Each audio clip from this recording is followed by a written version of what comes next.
Hi, I'm Kara, mom of 3, pediatric sleep expert, certified parenting coach, and founder of Well Rested Mama. Welcome to the Unswaddled podcast. Tune in every other week as we chat about baby and toddler sleep solutions, overcoming parenting challenges, and all things messy motherhood. Hello, and welcome to this week's episode of Well Rested Mama Unswaddled. Today we have Jason Hayner, the one and only. Jason is a firefighter, paramedic, lieutenant, CPR instructor. Anything else? I mean, dad of the year? 4. Oh, 4. 4. My bad. All right. Dad So, of 4. a couple reasons I wanted to bring Jason on. Do you know why? I feel like I'm about to find out. I have an idea. Okay. So, a little backstory. Jason and I are like forced to be friends, I would say. Like, we didn't choose each other. No, it was obligatory. Yeah. For So, sure. Jeff, you guys all know Jeff, is a longtime friend of Sarah. Would you say Jeff was friends with Sarah first, right? Oh, for sure. Okay. I was the third wheel. Yeah. So it was Jeff and Sarah, and then obviously you guys go way back. Jeff, how long have you been dating your wife? Dating? Married No, like day one. Like day how long? 1. Yeah. How old were you? Oh, it was just after high school. I would have been like 20. Okay. Yeah. Okay. So I thought it Dating was like earlier than that. Like I thought you guys dated through Well, high school. We were friends all through high school, Okay. but she and I were just friends. When did you meet Jeff? In high school with Sarah. Through Sarah, though. Through Sarah. Okay. Like Sarah and Jeff were like The super glue. cool. Okay. They were the glue. And then Sarah and I were friends, and I was like, friends with Jeff because of Sarah. of But Sarah. Jeff and I have our own friendship. Yeah. Okay. But Sarah basically started it all. For sure. Okay. Yeah. Yeah. So then obviously fast forward a lot of years, Uh-huh. I start dating Jeff and I meet Sarah and Jason. Despite our advice. So that is where Jason and I were forced to become friends. Like we Yeah. really didn't have a choice. Mm-mm. And then Jeff and I moved to Clearwater, which is where we all are now. And Jason, being a firefighter, he works like one day a month. Easy. But I mean, kind of true. It's like being a teacher. You guys So- have so much time off. I was a stay-at-home mom, and I had Jason. I had your schedule. Yeah. I had the text, the dreaded text, "Are you home?" Yeah, which you already knew the answer to. Yeah. Yeah. So I'd check his schedule, and then I'd be like, "Are you home?" And then we would just, take the kids, go to the park. We would do a lot of things. Remember when we alternated days? Like you would drop the kids off here, and then the next day, like I would take some time to myself, and you'd watch the kids. You remember doing that No. when they were little? No. What? No. I remember you would pick up my kid from school sometimes. Yes. Then, no. We did that? Yeah. So Carter was probably 3. And then I had, we would like alternate like drop offs. Like I would deal with all the kids for like half the day. And then the next we'd pick another day of the week. And then you would deal with the kids and I would like go run errands. Okay. Yeah, don't- that sounds a little familiar. Like you would take mine, I would run Yeah. And then I we don't- would like flip flop. All right. Anyway, so forced friends into Mhm. like stay at home parent life. Yeah. Got the kids together a ton. Kind of leaned on each other a little bit. Look Yeah. at us now. Now look at us. Independent. Well, the real reason I wanted to bring Jason on was because we enter a lot of different situations that I feel like I've personally even reached out to you on before.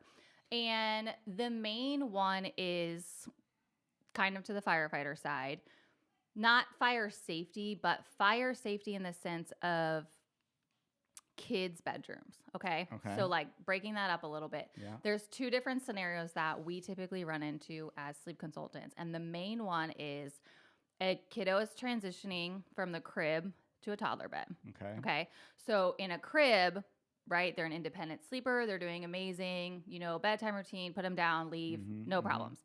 Then they transition to the bed and like shit hits the fan, right? Yeah, it gets wild. Yeah, the kid, right? Yeah. Like, We have 4.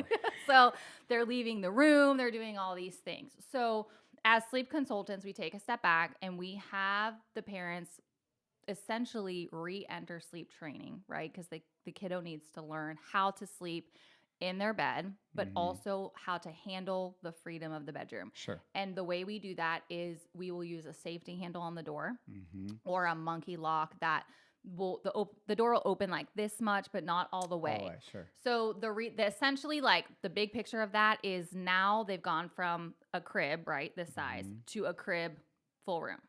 Yep. Okay. So a lot of questions surface when we're doing that of, is it safe for them to be stuck in their room? Well, give me the scenario. Overnight, they're locked Through in the room. night, right? So like they're in their room, Yeah. the safety, you can get into their room at all times, but the safety handle on their end, right? The knob's spinning or something. They can't get out, right? Yeah. But I think the question that I get is like, well, what if there's a fire? My like understanding of it all is when they were in a crib, they couldn't get out of their room. Sure, they'd be stuck in there anyways. Right? Yeah. So as a 2-year-old, being able to freely roam the house in the middle of the night versus being in their room with the safety handle, would you say that they are in a safe environment at that point when even though they can't make the decision to leave the room? Yeah. I mean, that room is just as safe as they are throughout the rest of the house. There's not going to be any additional hazards. To the fire side, like certainly you don't want to leave a kid trapped that could otherwise get out. But as a parent, if there's a fire in your, where's the first place you're going to go? You're going to go to that room. And also, we've had scenarios where the kid should have been in the room and left, and now you can't find him, and that's during a whole the nother fire. thing. Yeah. Okay. So my kid should have been. Yeah, that's absolutely a scenario. So, okay. Perfect. Yeah. So yeah, and I think that the reasoning behind our like the reason why we confine them is because a lot of times they're too little to understand that they have to stay in their room. Sure. So middle of the night, you're sleeping, they're roaming the house. That to me is that's unsafe as opposed to them, banging on the door and you going to them and seeing what is wrong. Yeah. You'd like to have them be able to communicate to you. Just like they course. would in a crib, they cry. Yes. I'm sure you still have cameras and you can hear them. So getting your attention won't be the issue and you'll be able to take care of whatever needs they have. Correct. I think. Okay. Agreed. Yeah. Agreed. Yeah. And when we do that, treating the room as a crib, the parents are attending to them, but the parents are basically, you're removing the child's ability to make the decision to leave. It's not an option. It's not an option, but you're gaining that control back. And now you are entering the room anytime the child needs you versus them making the decision to make you come to the room or them come to you and stuff like that. The treating the room as the crib is a lot younger, right? They're too young to, a lot of times when we're doing that, they made the transition too soon. So they should still be in the crib, right? They're young enough. We're talking under 3. They should still be in the crib. They can't handle the concept of like, I'm supposed to be in my bed all night long, right? Like they get it. They know it's their bed. They know it's their room. But when they wake up and they realize they can roam the house. The increase in freedom all of a sudden. Exactly. I mean, adults don't do well with that. All of a sudden you're out of the house and you're making bad decisions. Yes. So that is very geared towards little kids. Yeah. So let's say a kid, Caleb and Marley's age. Okay.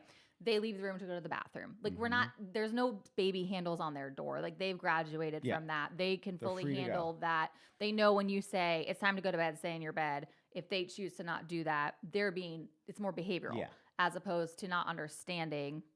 They know that they're not supposed to. They know that they can control their I'm freedom. Thirsty, I'm hungry. Yeah. Which we all go through those.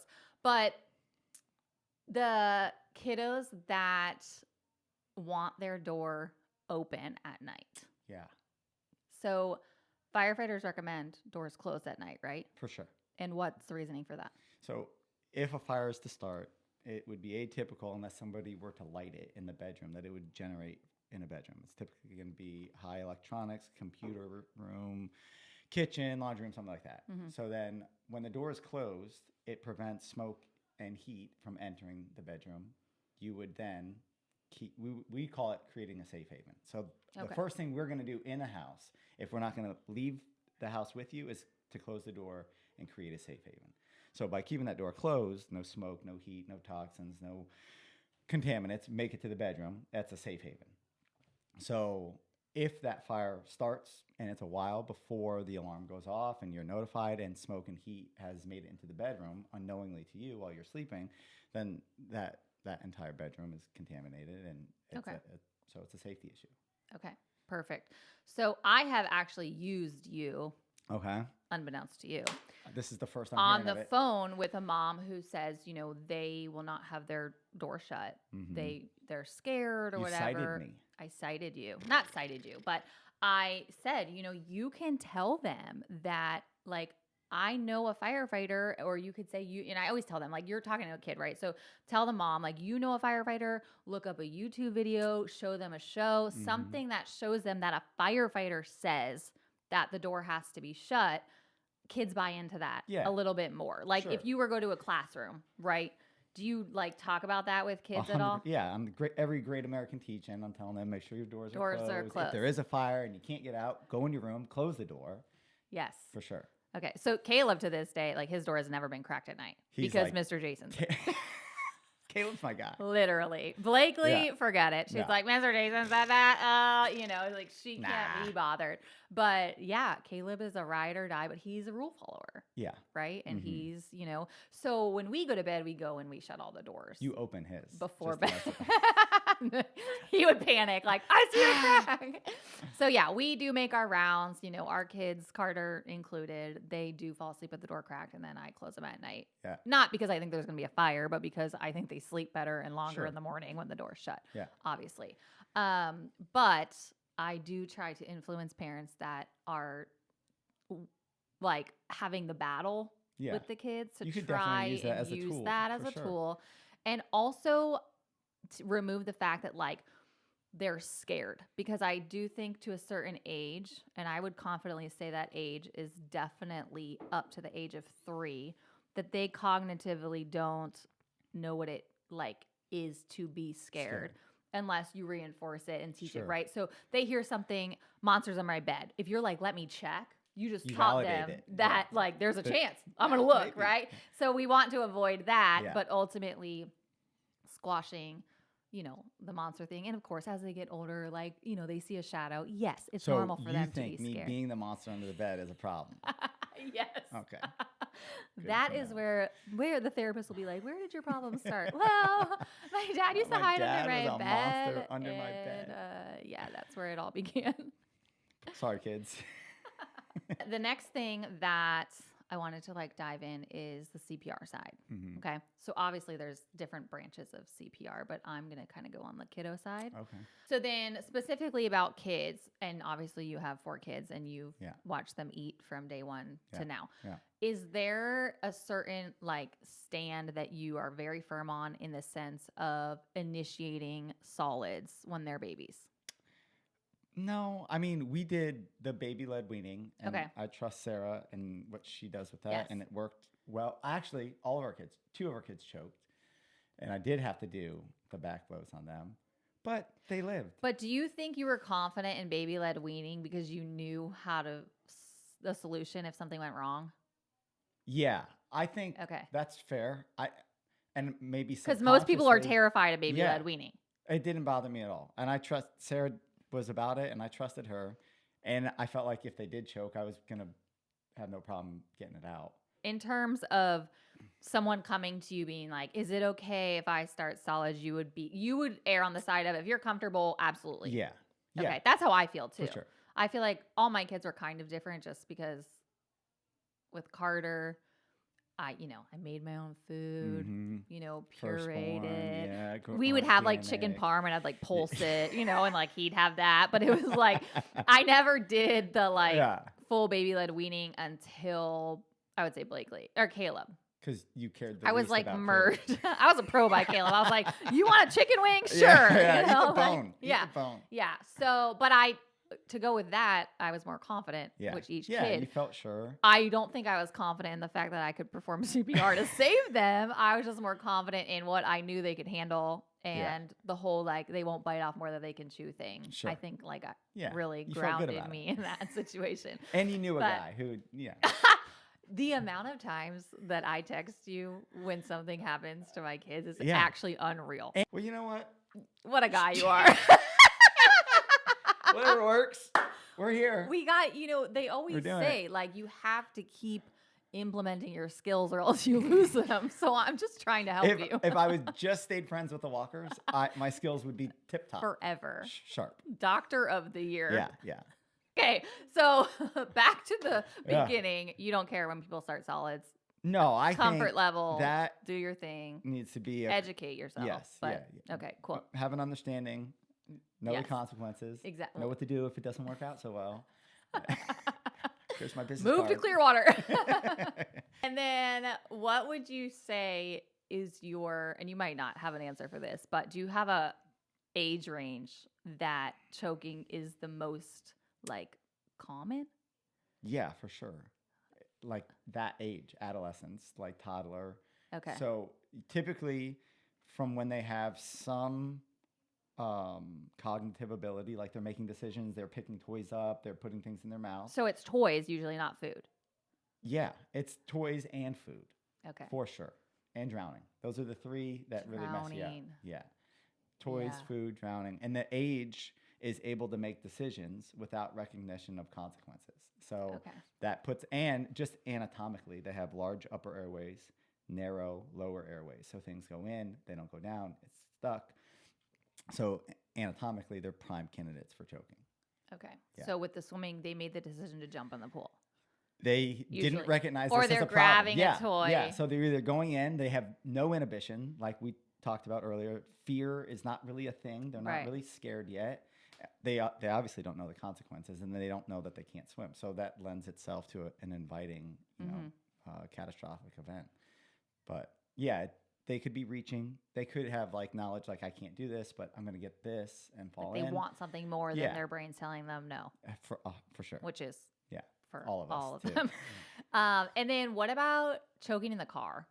Eating in the car. Is that like a thing that you see or not really? No, I've not run calls where they've choked in particular, like in the car seat. Yeah. Definitely, I think I would not do that if they were rear facing and at an angle. Okay. I would not do it then. Yeah. If they are forward facing and I could see them. What about a bottle? No. Nothing. No. Okay. I would not do anything that I couldn't see. The airway, couldn't see their response. Because it could be silent. Obviously you have the mirror. Yeah. If you're like a halfway decent parent, you have the mirror. But yeah, like nowadays they have the cameras. yeah, actually, I feel old now. Like the stuff that they have, it's like we're archaic. Literally. Let's not do this. I don't You're do definitely older than me, but easy. that's Easy. I'll give you a personal.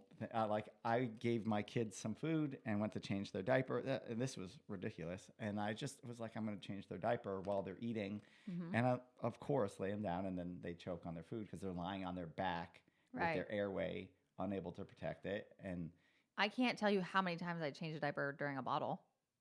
a bottle, if you're watching, is not, Okay. I don't think, as problematic.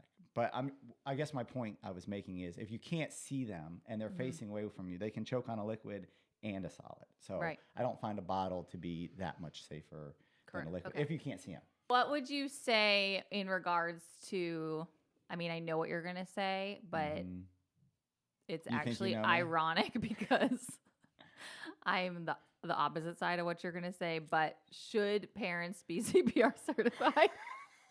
Yes.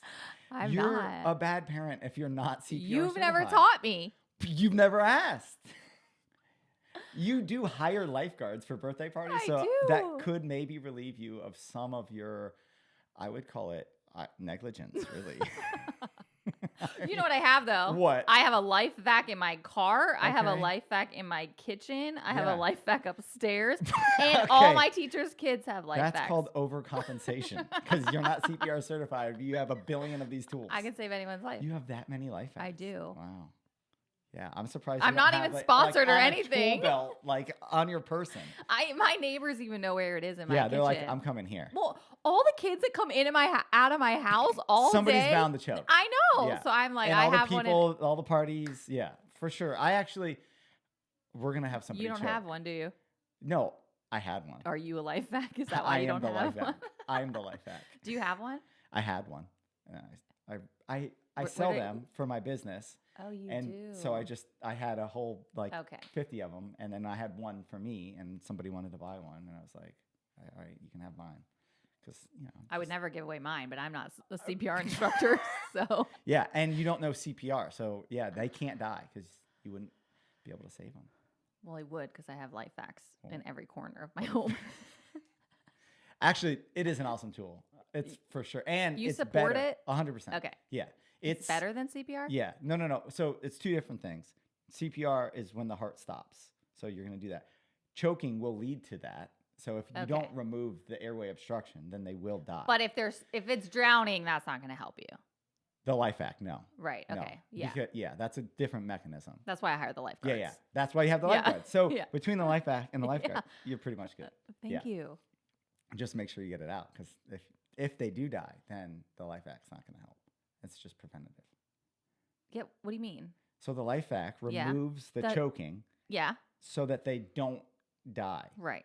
When the obstruction stays in the airway, if it doesn't come out from the life act, then they're going to go into cardiac arrest. Right. And then you have to do CPR. Okay. Got it. Yeah. Have you ever used a life act? Yeah. Like in a situation? No. Oh, We have McGill forceps, and we have other tools. But we have suction, which is what the life act does. It creates a vacuum, and it removes the obstruction. So it's a similar mechanism to the tools that we have. Yeah. Nice. Hopefully you don't have to use it. But if you do, you have them everywhere. So I do. Yeah. Like a psychopath. To be honest, I was targeted online by it, and I watched the whole video of this woman choking in a restaurant. They came in, and I was like, if I don't buy one from this ad and then someone chokes, I'll never forgive myself. So That's I bought true. 18. All right. Let's go. One for you. One if for you. I knew you had a box of them. Yeah. I would have been happy to sell you some life hacks. Thank you. I could have used your money.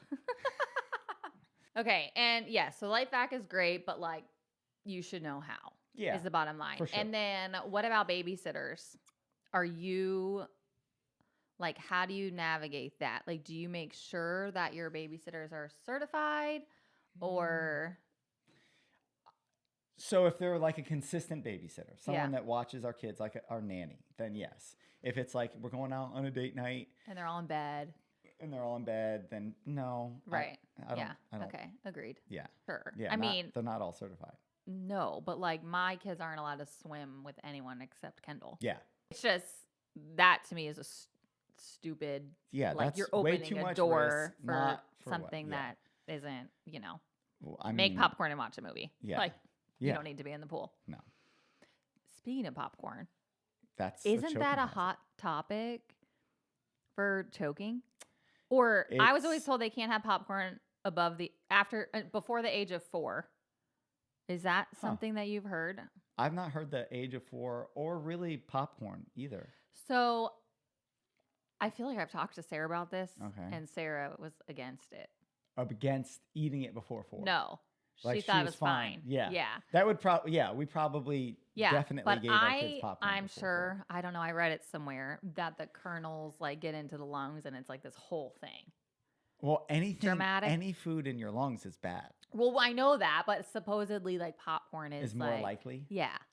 I say dramatic. Okay. I mean, certainly it probably happened to. I mean, we're obviously past that, but yeah. Right, it happened one time, and then now it's the reason you hear about it is because it's so rare. True. Yeah. True.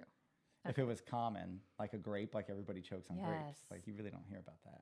Yes. Another kid chokes on a grape. How long do you cut grapes for in your house? I mean, do you still cut them? Charlie's 3, and I'll still cut her grapes. Yeah. Why not? Right. Yeah. Yeah. And then at a certain point, they dogs. just are asking you, "Will you cut my grapes?" That's they expect. I know. That. So it's easier to eat. Yeah, it's easier, and I feel better about it. But if she wanted a whole grape, that wouldn't bother me now. At 3, 3.5, I should say. But your confidence level is also higher. That's true. We have to account for that. You do. All right. I think that we covered a lot. Yeah. For those of you that are local, Jason does offer the CPR certification courses. You do groups, individual. Yeah. Groups, individual, private, research, child, adult, infant, CPR, choking, babysitters. AED, babysitters. Okay, cool. Yeah. So we will put his information in the description. So feel free to reach out to him. CPR by Jason Hayner. That's it. And as always, thanks for tuning in. Be sure to subscribe so you don't miss the next episode. Give this video a like if you found it helpful, or share with a friend. If you have any questions, leave them in the comments, and we'll see you next time.